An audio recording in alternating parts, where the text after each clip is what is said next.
हमारे देश में कई ऐसे महापुरुष हुए हैं जिनके जीवन और विचार से कोई भी व्यक्ति बहुत कुछ सीख सकता है। उनके विचार ऐसे हैं कि निराश व्यक्ति भी अगर उसे पढ़े तो उसे जीवन जीने का एक नया मकसद मिल सकता है।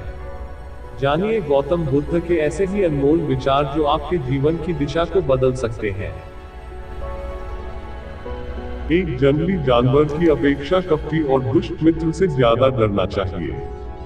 जानवर बस आपके शरीर को नुकसान पहुंचा सकता है, लेकिन एक बुरा मित्र आपकी बुद्धि को नुकसान पहुंचाएगा।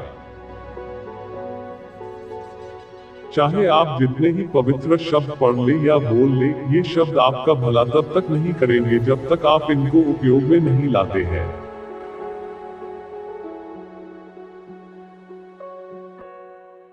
मैं कभी नहीं देखता हूं कि क्या किया जा चुका है, मैं हमेशा देखता हूं कि क्या किया जाना बाकी है।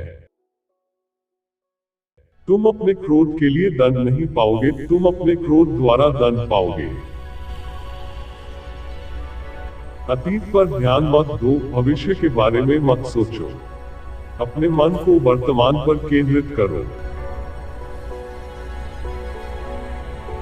सभी बुरे कार्य मन के कारण उत्पन्न होते हैं। अगर मन परिवर्तित हो जाए तो अनैतिक कार्य का ख्याल भी नहीं आएगा। हजारों मोमबत्तियों को एक मोमबत्ती से जलाया जा सकता है, इससे किसी भी मोमबत्ती के जीवन पर कोई प्रभाव नहीं पड़ता। उसी तरह खुशियां बांटने से जीवन कभी नहीं घटता है। सत्य के मार्ग पर चलते हुए कोई दो गलतियां कर सकता है, एक पूरा रास्ता न तय कर पाना और दूसरी उसकी शुरुआत ही नहीं करना।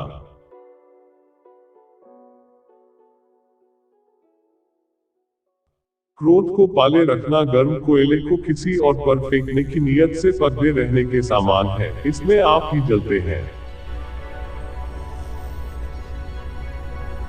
ईर्ष्या और नफरत की आग में जलते हुए इस संसार में खुशी और हंसी स्थायी नहीं हो सकती। अगर आप अंधेरे में डूबे हुए हैं तो आप रोशनी की तलाश क्यों नहीं करते?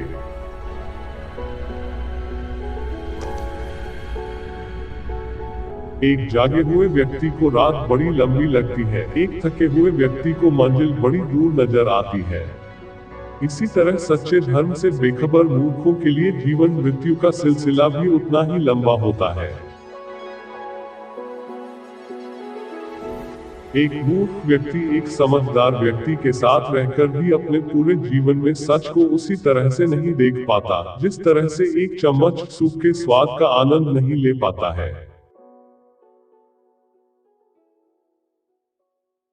मौत एक विचलित मन वाले व्यक्ति को उसी तरह से बहा कर ले जाती है, जिस तरह से बाढ़ में एक गांव के नींद में डूबे हुए लोग बह जाते हैं।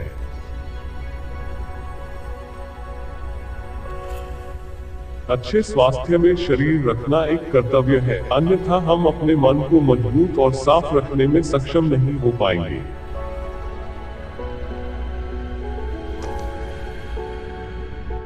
जैसे मोमबत्ती बिना आग के नहीं जल सकती, वैसे ही मनुष्य भी बिना आध्यात्मिक जीवन के नहीं जी सकता।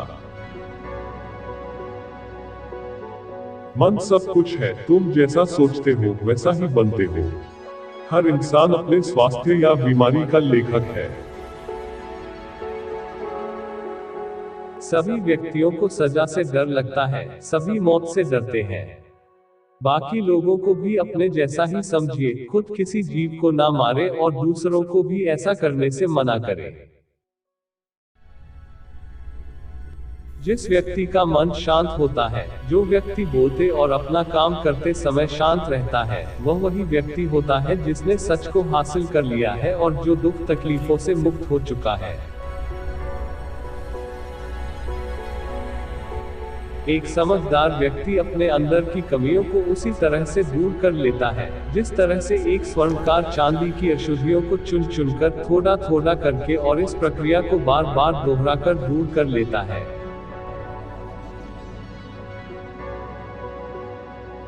उसने मेरा अपमान किया, मुझे कष्ट दिया, मुझे लूट लिया। जो व्यक्ति जीवन भर इन्हीं बातों को लेकर शिकायत करते रहते हैं, वे कभी भी चैन से नहीं रह पाते हैं।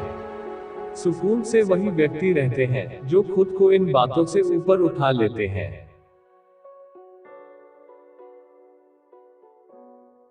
स्वास्थ्य सबसे बड़ा उपहार है, संतोष सबसे बड़ा धन है, वफादारी सबसे बड़ा संबंध है। जो व्यक्ति क्रोधित होने पर अपने गुस्से को संभाल सकता है वह उस कुशल ड्राइवर की तरह है जो कि एक तेजी से भागती हुई गाड़ी को संभाल लेता है, और जो ऐसा नहीं कर पाते वे केवल अपनी सीट पर बैठे हुए दुर्घटना की प्रतीक्षा करते रहते हैं।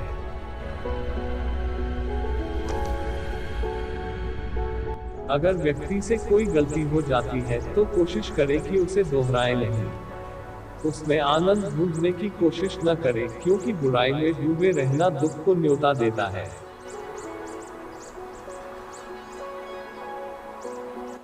हमें अपने द्वारा की गई गलतियों की सजा तुरंत भले न मिले पर समय के साथ कभी न कभी अवश्य मिलती है।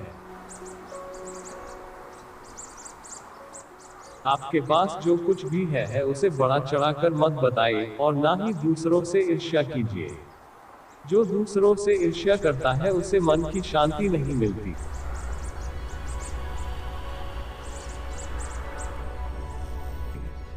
बीते हुए कल को जाने दीजिए, भविष्य को जाने दीजिए, वर्तमान को भी जाने दीजिए, और अपने अस्तित्व की सीमाओं से बाहर झांक कर देखिए।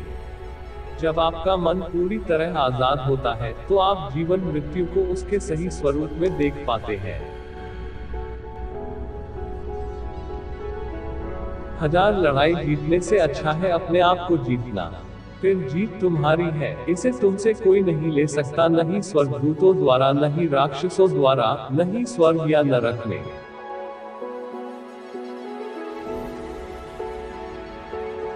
कोई भी व्यक्ति सिर मुंडवाने से या फिर उसके परिवार से या फिर एक जाति में जन्म लेने से संत नहीं बन जाता। जिस व्यक्ति में सच्चाई और विवेक होता है वही धन्य है, वही संत है। मन और शरीर दोनों के लिए स्वास्थ्य का रहस्य है अतीत पर शोक मत करो, ना ही भविष्य की चिंता करो, बल्कि बुद्धिमानी और ईमानदारी से वर्तमान में जियो।